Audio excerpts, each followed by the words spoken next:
Nama saya Nilam Vina Sakti dengan NIM 49975.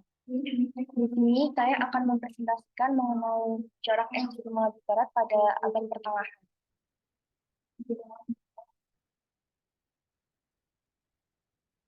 Pada abad pertengahan ini isu masalah atau problem yang ada itu eh, adalah kekuasaan gereja. Jadi pada abad pertengahan itu juga disebut sebagai abad kegelapan karena adanya kekuasaan agama yang bersifat absolut dan kuatnya ini pada abad ini dominasi oleh gereja dan filsafatnya itu dipandang nggak lebih dari sekadar alat untuk membenarkan teologi agama.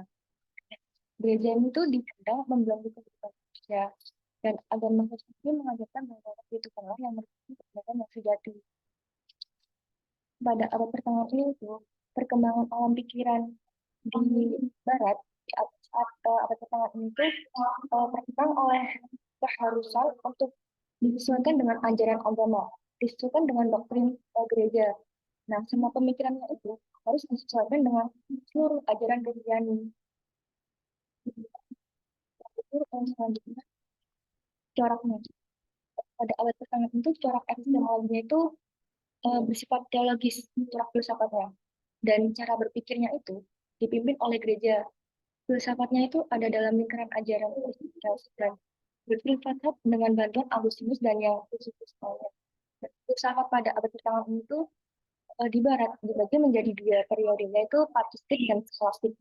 Perbedaan antara kedua periode ini uh, ada pada bahwa periode patristik ini ajaran gereja ini dianggap sebagai filsafat dan wahyu sejati. Sedangkan pada periode skolastik ini semua pertanyaan, berbagai pertanyaan itu dikaji secara sungguh-sungguh dan rasional. Berarti nggak semata-mata bergantung pada ajaran gereja saja.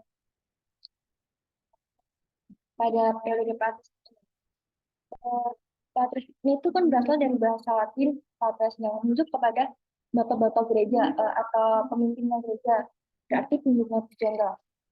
Ini mencakup masa awal gereja Kristen dan dibuktikan oleh perjuangan dalam menetapkan doktrin dan praktek-praktek gereja Kristen. Pada masa ini, periode patris ini banyak terjadi perdebatan dalam hal teologi dan filsafat. Dan para bapak gereja ini, pemimpinnya salah satunya Santo Agustinus, itu menjadi tokoh penting dalam mengembangkan dan menetapkan doktrin-doktrin gereja Kristen. Lalu pada periode skolastik itu, secara etimologis skolastik itu berasal dari kata school atau school, yang berarti pengajaran atau pendidikan. Berarti skolastik di sini menuju kepada peran besar sekolah dan biara dalam pengembangan gagasan filosofisnya. Nah, pada periode ini eh, banyak didirikan sekolah dan universitas di seluruh Eropa. Dan para ahli filsafat dan teolog seperti Thomas Aquinas itu menjadi tokoh penting dalam mengembangkan pemikiran skolastiknya. Nah, pada masa ini pada skolastik itu metode-metode pemikiran yang digunakan untuk menyelesaikan masalah filsafat dan teologi. Dan pada masa skolastik ini terkenal dengan pendekatan logis dan rasional yang sistematis. Yang pertama ada Santo Agustinus.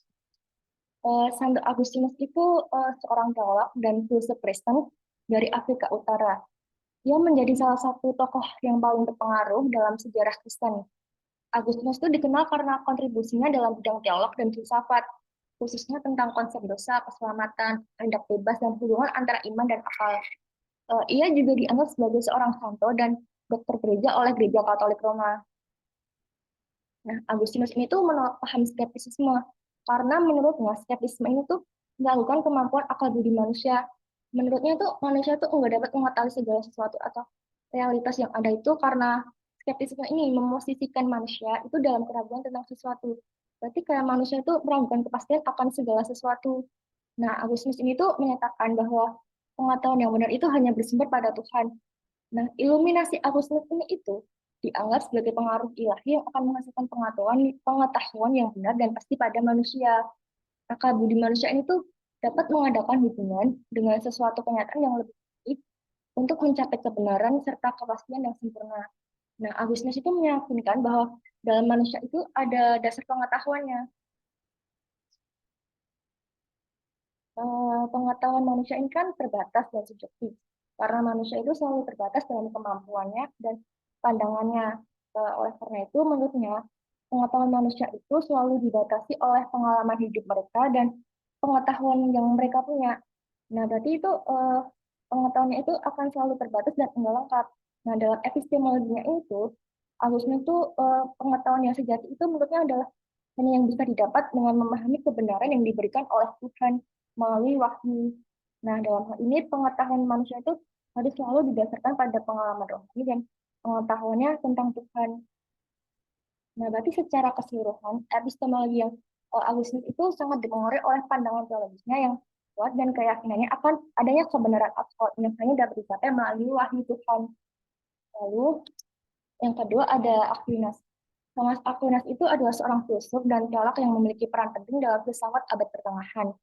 Nah, sebagai uh, salah satu pemikir terpenting pada abad ini, dia itu menjadikan pemikiran Aristoteles dan Neoplatonik itu sebagai dasar pembelaan argumen teologis Kristen. Aquinas ini tuh menyelaraskan iman dengan akal. Ia mengemukakan pernyataan bahwa manusia itu mengerti pada saat ia itu menghendakinya. Jadi pernyataan tersebut itu memuat beberapa hal penting. Pertama itu Aquinas itu apa memberi ruang atau tempat bagi uh, inisiatif inisiatif manusia, peran aktif, kemampuan dan kebebasan manusia itu dalam proses untuk menemukan kebenaran. Nah, yang kedua itu ada kemampuan atau kekuatan untuk mengumpulkan atau memperoleh informasi atau pengetahuan yang benar-benar itu merupakan kekuatan manusia. Itu berarti informasi atau kekuatan untuk mengumpulkan informasi itu merupakan kekuatan manusia yang nyata. Nah, ini itu ada dalam diri manusia atau yang telah tertanam itu seperti kodrat, disposisi, atau apa saja yang diperlukan untuk tujuannya itu. Nah, yang terakhir itu ada memperoleh pengetahuan. Berarti manusia itu enggak perlu bergantung pada sumber-sumber di luar dirinya. Jadi manusia itu enggak perlu bergantung pada sumber eksternal. Nah, epistemologinya Aquinas itu terutama berkaitan dengan proses kognisi. Nah, menurutnya pengetahuan itu dibagi menjadi dua tingkatan dasar, yaitu ada pendahuluan dan abstrak. Nah, pendahuluan ini itu adalah tahap pertama dari proses kognitif. Nah, tingkat ini itu menggunakan persepsi indrawi dan persepsi imajinatif sebagai alat untuk mengetahui.